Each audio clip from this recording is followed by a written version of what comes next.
Chers lecteurs, bienvenue à la prochaine vidéo, cette fois autour de Thérèse d'Avila. Qui était Thérèse d'Avila?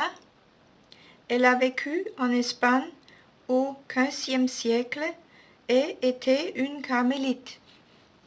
Après une période de souffrance, elle a commencé à écrire son autobiographie. Plus tard, plus de livres ont suivi.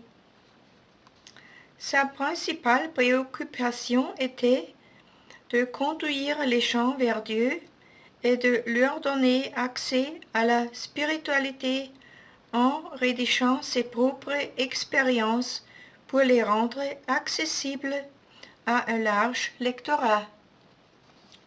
Déjà en 1614, elle a été béatifiée, 1622 canonisée. En 1970, elle a été nommée la doctrice de l'Église. Thérèse ne m'était connue que par son nom. Ce n'est qu'au cours de l'année 2014 que je suis tombée sur quelques citations d'elle, ce qui m'a vraiment touchée à l'intérieur, car je pouvais très bien les comprendre. En travaillant sur ces écrits, j'ai remarqué de nombreux parallèles avec mes propres livres. J'ai senti que nous deux puissons de la même source. Quiconque s'approche de Dieu doit arriver à cette conclusion, comme Thérèse a été autorisée à le savoir.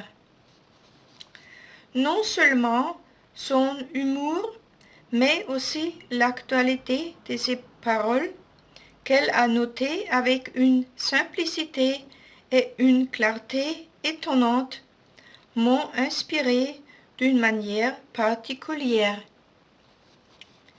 Les problèmes dont elle se plaignait au XVe siècle n'ont guère changé par rapport aux difficultés de notre temps.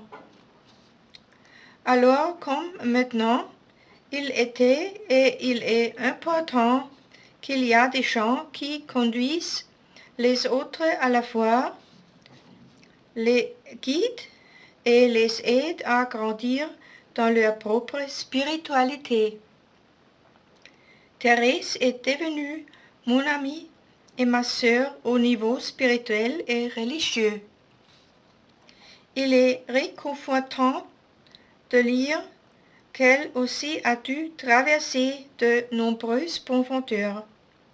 Les difficultés, les peurs et les doutes, les revers, le découragement et la solitude intérieure ont été bien connus à elle. Dans certains de mes livres, j'ai présenté des pensées et de manière similaire à celles que décrit Thérèse. Bien que tant de siècles soient entre nous, elle est humainement proche de moi. Cela vaut la peine de s'occuper de sa pensée aujourd'hui. Ces mots sont aussi nécessaires et valables aujourd'hui qu'ils étaient alors.